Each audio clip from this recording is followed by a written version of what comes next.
China's system produces undeniable results. Whether you admire it or criticize it, one fact remains constant: the velocity of execution, the discipline of planning, and the ruthless focus on scale are reshaping global competition. The West obsesses over innovation and disruption. China builds systems that compound. This distinction is worth understanding, not to copy at wholesale, but to extract principles that work regardless of geopolitical context. And if you're serious about wealth, about building something that lasts decades, not quarters, then what I'm about to share will change how you think about time, discipline, and execution forever. Before we go deeper, let me tell you something. This is a brand new channel. We're building something different here. Premium Wealth Insights isn't about surface-level advice or feel-good motivation. This is strategic intelligence for people who are done with mediocrity. Right now, we're pushing toward 100 subscribers, and I need you to be part of this foundation. Hit that subscribe button right now, and here's what I want from you today. 50 likes on this video. That's it. 50 people who understand that what we're discussing here isn't theory, it's the operating system of wealth itself. And drop a comment telling me where you're watching from. I want to know where in the world this message is reaching, because wealth builders exist everywhere, and I want to know you're out there. Now, let's get into it. China's economic engine doesn't rely on quarterly earnings calls or election cycles. It operates on 5-year, 10-year, and 30-year planning horizons. The 15th five-year plan, covering 2026 to 2030, was personally overseen by Xi Jinping through multiple drafting meetings. This represents what Beijing calls strategic endurance, not growth maximization. Survivable 4 to 5% GDP growth concentrated in high-tech sectors like semiconductors, artificial intelligence, and aerospace.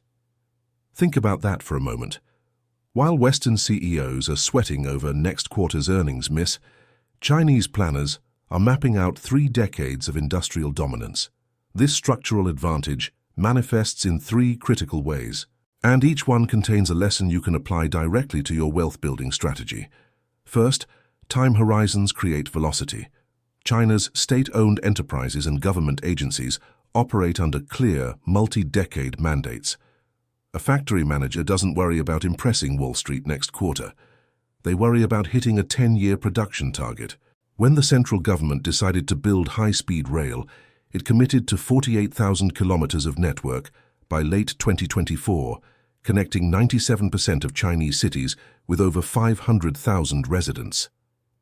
Between 2021 and 2024 alone, 10,000 kilometers of new lines were added.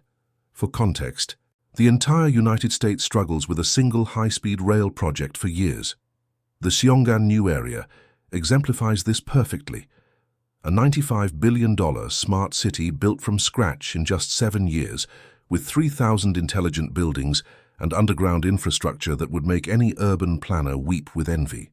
This type of project would require 15 to 20 years of environmental reviews, public hearings, and political consensus in the West. But China committed, aligned resources, and executed. 7 years. That's the power of long-term thinking combined with short-term execution velocity. Second, unified direction aligns capital. Western companies compete within fragmented markets, often fighting each other in overlapping categories, cannibalizing each other's profits, duplicating research and development. Chinese industrial policy concentrates state resources behind strategic sectors. The government identifies future industries, semiconductors, AI, autonomous vehicles, advanced manufacturing, and capital flows decisively toward winners. This creates what they call a new national system, where universities, private companies, and state-owned enterprises coordinate through centralized research commissions. Let me give you a story that illustrates this perfectly. Jack Ma's Alibaba. When Ma recognized that small exporters couldn't find international buyers, the government supported his vision through policy and infrastructure development. But here's where it gets interesting. Taobao launched as free for 3 years, a deliberate loss leader that crushed eBay, not through innovation, but through ruthless resource commitment. eBay was optimizing for quarterly profit. They defended their revenue model publicly, believing that free is not a business model. They were right in the short term, and catastrophically wrong in the long term. eBay lost because it optimized for next quarter's earnings. Alibaba optimized for market dominance over a decade. Jack Ma understood something fundamental. In the early stages of market development, whoever controls distribution wins. Revenue comes later. Dominance first, profit second. That's Chinese strategic thinking, and it's exactly how the wealthiest entrepreneurs in the West operate too, whether they admit it or not. Amazon didn't turn a consistent profit for nearly 2 decades. They were playing the China game before most people understood what the China game was. Third, discipline as cultural bedrock. China's work culture is rooted in Confucian values, emphasizing self-discipline, resilience, and the pursuit of mastery. These principles date back 2,500 years, and they shape modern organizational behavior in ways the West fundamentally misunderstands. Workers consistently put in 10-plus-hour days. High school students preparing for the Gaokao, the college entrance exam, often attend classes from 7 a.m. to 10 p.m. This isn't coercion in the Western sense. It's baked into identity. It's how you prove you're serious. This discipline compounds over decades. Richard Liu, founder of JD.com, invested 20 years building logistics systems that competitors dismissed as capital-intensive mistakes. 20 years of being told he was doing it wrong. 20 years of burning cash on warehouses when everyone else was asset-light. JD now operates 1,600 warehouses in mainland China alone, with 10 million SKUs and inventory turnover every 30 days. His payment cycle is 59 days versus 120 days for competitors, freeing up billions in cash flow. This efficiency, obsessed with improving by 1 day at a time, is distinctly Chinese. But the principle, universal. If you're still with me, drop a comment right now and tell me, what's the one area of your business or wealth strategy where you've been thinking in quarters instead of decades? I want to know. Because recognizing that gap is the first step to closing it. Now, why does this system produce such discipline, ambition, and long-term planning? It's not genetic. It's not cultural mysticism.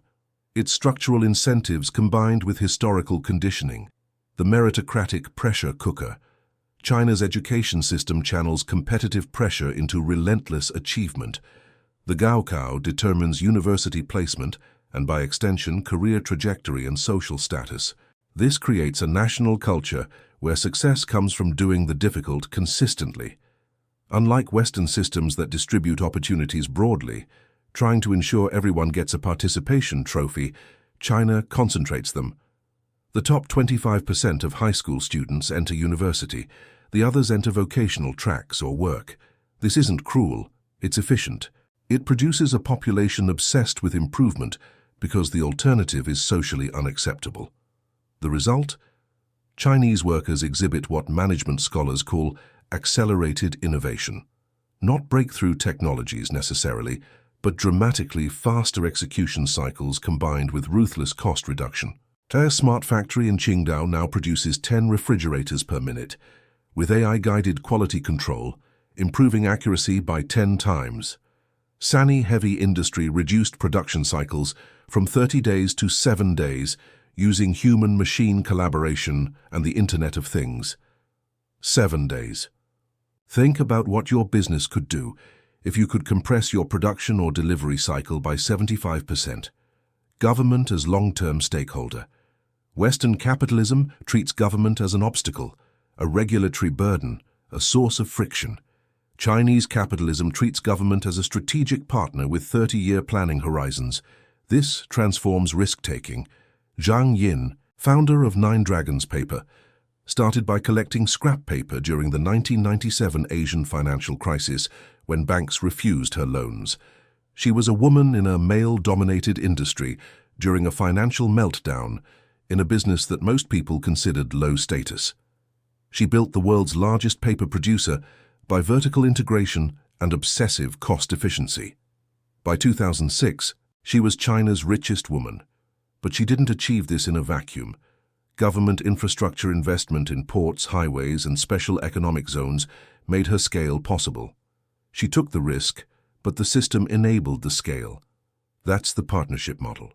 And before you dismiss this as inapplicable to Western markets, ask yourself, How many billionaires made their fortunes entirely without government contracts, infrastructure, or regulatory advantages? Elon Musk built SpaceX on NASA contracts. Defense contractors, pharmaceutical companies, real estate developers, everyone who scales to massive wealth leverages government systems. The difference is that China makes this relationship explicit and long-term. Colin Huang founded Pinduoduo in 2015, which seemed impossible given Alibaba and JD.com's dominance. The market looked saturated. Every analyst said there was no room for a third player. Yet within 7 years, he built a $94 billion company by recognizing that lower-tier cities, 58% of his users, craved value, not luxury. He didn't compete where the giants were strong. He went where they weren't even looking. The rapid scale was possible because China had three things: a 1.4 billion person consumer base with fragmented loyalty, government support for tech disruption, and a culture that rewards speed and disruption. If you're serious about moving to the next level, hit that subscribe button. Don't miss the strategy I'm dropping next week, because what I'm about to reveal next is the shadow side of this model, and understanding the trade-offs is just as important as understanding the wins. The China model doesn't generate Western-style individual freedoms. Decision-making is centralized. Innovation sometimes follows state directives rather than market signals. Zhang Yin, founder of Evergrande, built a $230 billion empire by leveraging state bank relationships and using maximum financial leverage. He borrowed aggressively and pre-sold unbuilt apartments, building a real estate empire across 280 cities. First project? Sold 323 apartments in half a day. The velocity was intoxicating. The model produced results. Until it didn't. Evergrande's collapse wasn't just a company failure. It exposed systemic fragility. When financing dried up, the entire structure collapsed, leaving millions of buyers with unfinished apartments and creditors holding worthless debt. The model produces results, but those results sometimes mask vulnerability. Zhang Yin went from being one of Asia's richest men to facing potential criminal charges. The same system that enabled his rise orchestrated his fall. But here's the pragmatic truth. These aren't flaws. They're trade-offs. The question isn't whether they're good or bad. It's whether the output justifies the constraints. By GDP, productivity, and infrastructure metrics, China has made a bet that wins in the short term and mid-term. The long term is uncertain. Just like every wealth-building strategy you'll ever deploy, risk and reward are married. You can't have one without the other. So what do wealthy entrepreneurs extract from the China model? What are the actionable principles that work regardless of political system, regardless of geography, regardless of industry? Number 1, adopt a China-level time horizon. Stop thinking in quarters. Start thinking in decades. Elon Musk does this naturally. He structured Tesla with a Master Plan Part 4 released in 2025, which outlines a long-term vision to create sustainable abundance. A 20-plus-year bet. He refuses to optimize quarterly earnings and instead pours reinvestment back into research and development. SpaceX operates on a 30-year mission to colonize Mars. 30 years. Most entrepreneurs can't think past 30 days. Create a 10-year wealth plan, not a 3-year business plan. What position do you want to own in 10 years? Who will you be? What systems will you have built? Then reverse engineer quarterly decisions that compound toward that vision.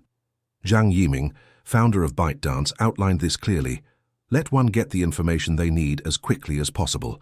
A vision broad enough to justify TikTok, Toutiao, which is China's news aggregator CapCut, and Lark, their productivity tools.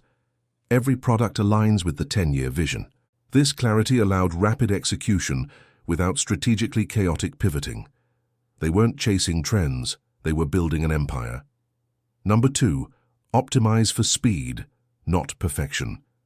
China's competitive intensity creates what researchers call accelerated innovation.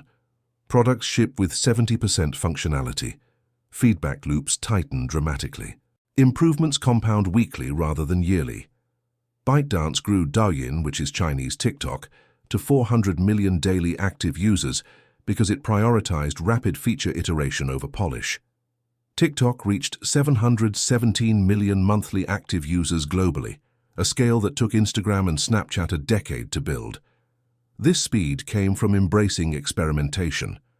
Let 1,000 products bloom, 999 will fail, 3 will change the world. Launch fast, measure obsessively, iterate weekly, not quarterly, speed compounds.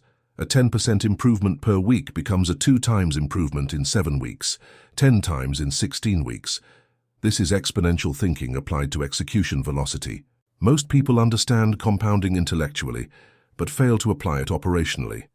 The Chinese business model operationalizes compounding through speed. Number 3. Build systems that scale relentlessly. Think like a manufacturer. Processes, repeatability, output expansion, cost reduction. Richard Liu built JD.com on vertical integration, owning the entire supply chain from warehouse to last-mile delivery. This is capital-intensive and slow to build. Every logistics expert told him he was insane, but it created a defensible moat. 90% of orders delivered same or next day. His cost structure allows him to undercut competitors while maintaining margins. This system took 20 years to optimize, but now it's automated and scales infinitely. Zhang Yin's Evergrande took a different approach: use leverage and government relationships to accelerate land acquisition, then rapid-fire build apartments across 280 cities. This system maximized speed but created fragility. When financing dried up, the entire structure collapsed. The lesson: build systems with repeatable unit economics. Every dollar spent on process improvement compounds. JD's inventory turnover, improving 1 day at a time, freed up billions. That's a system. Evergrande's leverage, increasing every quarter, created a time bomb. That's speculation disguised as a system. Number 4. Ruthless resource alignment. Choose one mission. Align your time, skills, and capital fully behind it. Purnima, CEO of Tencent, has operated for 20 years under a single thesis: value for users, tech for good. Every investment, acquisition, and product launch aligns with this North Star. When Tencent faced headwinds in 2022, it didn't diversify, it doubled down. Closed non-core businesses, reduced headcount by 5,000, migrated all internal services to Tencent Cloud. This is the opposite of what most struggling companies do. Most panic and diversify, winners concentrate. By contrast, conglomerates that chase opportunity scatter resources. The result? Mediocre outcomes everywhere. I see this constantly with entrepreneurs who have 5 side projects, 3 business ideas, and no dominant position in any market. They're busy. They're not winning. Choose your one big bet. Align your best people, your capital, and your marketing behind it. Say no to 95% of opportunities. This alignment creates velocity that diffusion cannot match. Number 5. Leverage asymmetry. Do what others won't. The China mindset is simple. Success comes from doing the difficult, consistently. Zhang Yin built a $1 billion+ fortune by collecting scrap paper when it was considered undignified. She visited the United States, bought waste paper at scale, shipped it to China, recycled it into cardboard. A process Western companies dismissed as unsustainable and low margin. By relentless execution and scale, she transformed waste into the world's largest paperboard production. Colin Huang built Pinduoduo in 2015 by doing what Alibaba wouldn't: obsess over lower-tier cities, embrace crazy cheap as a positioning, use social gameplay to drive engagement. Alibaba's Jack Ma once said he built for the sophisticated urban consumer. Huang targeted people who wanted kitchen paper and fresh produce at 30% discount. Asymmetry. He won by going where the giant refused to look. Identify what the market leader refuses to do. It's usually because it seems low margin, difficult, or ideologically misaligned. Do it relentlessly. Build a moat by owning the problem space that leaders abandoned. This is how fortunes are made, not by competing head-to-head with entrenched players, but by owning the adjacent space they're too proud or too comfortable to pursue. Right now, pause this video and comment below. Tell me your biggest takeaway so far, or tell me the one constraint that's holding your business back. I read every comment, and the ones who engage here are the ones who take action elsewhere. Let me know you're serious. The compounding machine. Wealth isn't speed. It's consistency over time. China's economic model succeeds because it understands that wealth is a compounding function. The nation targets strategic endurance, survivable growth sustained over decades, not explosive growth that collapses. Entrepreneurs who win long-term adopt the same philosophy. Tesla didn't become a trillion-dollar company through viral moments. Elon Musk released a 10-year plan, then executed it almost to perfection. Then released Master Plan Part 2. Then Part 4. Each iteration compounded previous work. The infrastructure built in Phase 1 enabled the scale of Phase 2. The brand equity of Phase 2 enabled the pricing power of Phase 3. Compounding. Richard Liu spent 20 years building JD's logistics. That system now generates billions in cash flow because every year of investment reduced costs by 1 to 2%. Compound it across 20 years, and competitors cannot catch up. They're starting from zero. He's starting from 2 decades of operational refinement. This is the real lesson. Systems plus discipline plus long-term horizons plus ruthless execution equals exponential wealth. China understood this structurally. The West optimizes for quarterly earnings and misses it. Let me give you another story, one that perfectly encapsulates this philosophy. In the early 2000s, a Chinese entrepreneur named Lei Jun was already successful. He had co-founded Kingsoft, one of China's pioneering software companies. He was wealthy, comfortable. He could have retired. But in 2010, at age 40, he founded Xiaomi. His thesis was simple but radical. Create Apple-quality smartphones at 1/3 the price by eliminating middlemen, selling direct online, and operating on razor-thin margins. Everyone told him it was impossible. Apple had brand equity. Samsung had scale. The market was saturated. But Lei Jun understood compounding. He didn't need to beat Apple on year 1. He needed to survive year 1, improve 10% in year 2, and compound those improvements over a decade. By 2014, Xiaomi was the world's 3rd largest smartphone maker. By 2021, the company was valued at over $46 billion. Lei Jun's net worth exceeded $10 billion. But here's what most people miss about his strategy. Xiaomi didn't just sell phones. They built an ecosystem. Smart home devices, laptops, scooters, air purifiers, over 5,000 products. Each product reinforced the others. Each customer became more locked into the ecosystem. Each year of data improved the algorithm. Compounding. And critically, Xiaomi kept profit margins low deliberately. 3 to 5% net margins when competitors ran at 15 to 20%. Why? Because low margins deterred competition. It made the business unattractive to copycats while Xiaomi scaled distribution and refined operations. This is strategic endurance. This is the China model applied to entrepreneurship. Survive long enough to compound, optimize for decade-long dominance, not year-long profits. Now let's talk about the wealth-building framework. What smart people extract from China? The China model is decentralized execution with centralized vision, local autonomy within a clear national direction. Long-term planning, 10 to 30-year cycles, plus short-term velocity, weekly iterations, and rapid deployment. Discipline and sacrifice, long work hours, single-minded focus plus clear incentives, meritocracy and wealth creation. Speed as competitive advantage combined with systems thinking, repeatable processes, scale. For entrepreneurs, this translates directly. Think like a founder who is simultaneously a general. You have a 10-year vision. You communicate it clearly. You decentralize execution to your best people. You measure weekly progress. You ruthlessly eliminate anything that doesn't compound toward your vision. You work harder than competitors are willing to. You build systems, not solo projects. You're willing to be misunderstood in the short term for dominance in the long term. Let me tell you about one more case study. Wang Jianlin, founder of Wonder Group. In the 1980s, Wang was a mid-level military officer with no business experience. He borrowed enough money to start a small real estate company in Dalian. His first project was building residential housing for displaced workers. Unglamorous, low margin, but he executed flawlessly and delivered ahead of schedule. That reputation allowed him to borrow more capital for the next project, then the next. Each success compounded. By the 2000s, Wanda had become China's largest real estate developer. But Wang didn't stop there. He diversified into commercial real estate, building massive shopping malls anchored by entertainment complexes. Then he bought AMC Theaters in the United States for $2.6 billion, making Wanda the world's largest cinema chain owner. Then he invested in sports, tourism, and film production.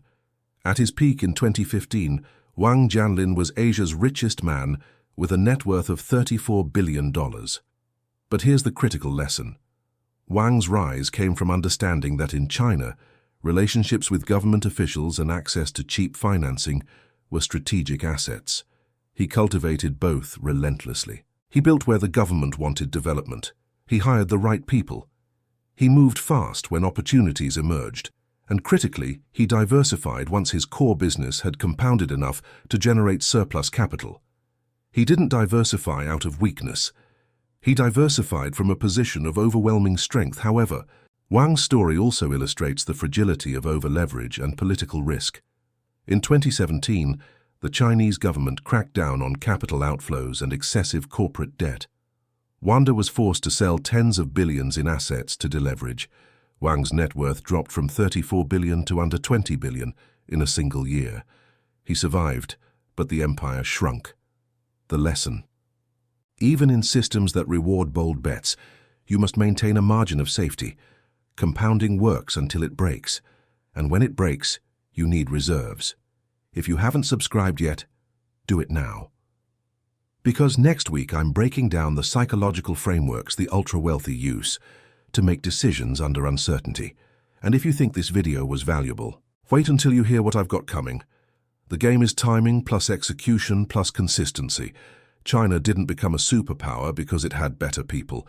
It benefited from Deng Xiaoping's reforms in 1978, which opened the economy and aligned incentives toward productivity. It got lucky with demographic advantages and timing. A massive population entering working age just as global supply chains were being restructured. The stars aligned, but luck is where preparation meets opportunity. China prepared. For 40-plus years, it has executed consistently. It made multi-decade bets on infrastructure, education, and manufacturing. That consistency compounds. And here's the thing. You don't need 1 billion people. You don't need state resources. You need the same operating principles scaled to your level. 10-year vision, weekly execution, ruthless resource alignment, systems that compound, discipline that outlasts competitors. Wealth builders ignore this at their peril. The fastest path to wealth isn't a viral breakthrough. It's boring, unglamorous consistency executed at higher velocity than competitors. That's the China playbook. That's the wealth-building framework that works across systems, capitalist, socialist, or anywhere in between. The West reads about China's speed and thinks it's incomprehensible. It's not. It's simply a civilization that optimized for long-term compounding instead of short-term announcements. In a world where time is wealth, that choice matters enormously. And you have the same choice. Every single day, are you optimizing for next quarter's dopamine hit or next decade's dominance? Let me leave you with one final thought. In 2023, Zhang Yin, founder of Nongfu Spring, became one of Asia's richest individuals with a net worth exceeding $60 billion. He didn't invent a new technology. He didn't disrupt an industry with software. He sold bottled water. Bottled water. In a country where tap water quality was suspect, he built a brand around natural spring sources and quality testing. He spent decades perfecting supply chains, distribution networks, and brand positioning. When the company went public in 2020, it was valued at over $85 billion. Bottled water, $60 billion. Because he understood that wealth comes from owning distribution, building trust, and executing consistently at scale over decades. There's no magic. There's no secret.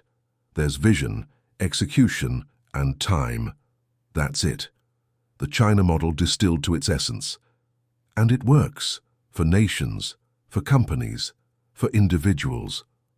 So here's my challenge to you. Take one principle from this video, just one, the 10-year time horizon, the speed over perfection mindset, the ruthless resource alignment, the asymmetric positioning. Pick one and implement it this week, not next month. This week. Because knowledge without execution is entertainment. And you didn't come here to be entertained, you came here to build wealth. Drop a comment right now telling me which principle you're implementing and how. I want to know. And if you found this valuable, smash that like button. Let's get to 50 likes. Let's build this community of serious wealth builders. Subscribe if you haven't already. We're going to 100 subscribers and I want you in this from the beginning. Because the people who are here now, you're the foundation. You're the ones who understand that premium insights require premium attention.